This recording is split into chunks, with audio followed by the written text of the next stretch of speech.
একদিকে তৃণমূল কংগ্রেস, অন্যদিকে কংগ্রেস এই আম্বেদকর ইস্যুতে তপ্ত রাজধানী এবং এর আজ কলকাতায়, কারণ কলেজ স্কোয়ার থেকে মিছিল কংগ্রেসের তরফ থেকে। একদিকে তৃণমূল কংগ্রেস তারা পথে নামতে চলেছে আগামী 23 তারিখ, অন্যদিকে কংগ্রেসের মিছিল। আম্বেদকর ইস্যুতে তপ্ত রাজধানী এবং এর আজ লক্ষ্য করা যাচ্ছে শহর কলকাতাতেও কলেজ স্কোয়ার থেকে মিছিল কংগ্রেসের তরফ থেকে। স্বরাষ্ট্রমন্ত্রী পদত্যাগের দাবি করা হচ্ছে। গতকালের পর ফের তপ্ত রইল আজকে সংসদে দুই কক্ষই। শীতকালীন অধিবেশনে আজকে ছিল শেষ দিন, আর এই শেষ দিনও দেখা গিয়েছে এই আম্বেদকর ইস্যুতে তপ্ত রয়েছে লোকসভা এবং রাজ্যসভা দুই কক্ষই কিন্তু উত্তপ্ত ছিল। এবং এর আজ দেখা যাচ্ছে শহর কলকাতা, কারণ কলেজ স্কোয়ার থেকে মিছিল কংগ্রেসের। দেবাঞ্জন বন্দ্যোপাধ্যায় এই মুহূর্তে আমাদের সঙ্গে রয়েছেন, আমাদের প্রতিনিধি। দেবাঞ্জন, কংগ্রেসের যে এই মিছিল, সেই মিছিল থেকে কি আওয়াজ উঠছে?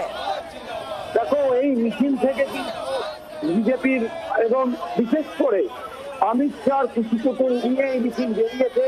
এবং আমাদের ক্যামেরা পার্সন ইতিমধ্যে যে ছবি পাঠিয়েছে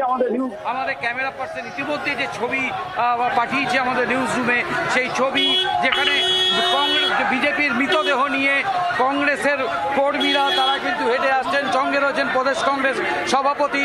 কিন্তু কিছুক্ষণ আগেও এই মিছিল কোথা দিয়ে যাবে তাই নিয়ে নেতৃত্বের মধ্যেই প্রবল মতানৈক্য হচ্ছিল। তার কারণ এই মিছিলে তার কারণ কলেজ স্কোয়ারের সামনে এবিভিপির একটি বড় মঞ্চ করে বাংলার আওয়াজ, বাঙালির আবেগ, জি 24 ঘন্টা।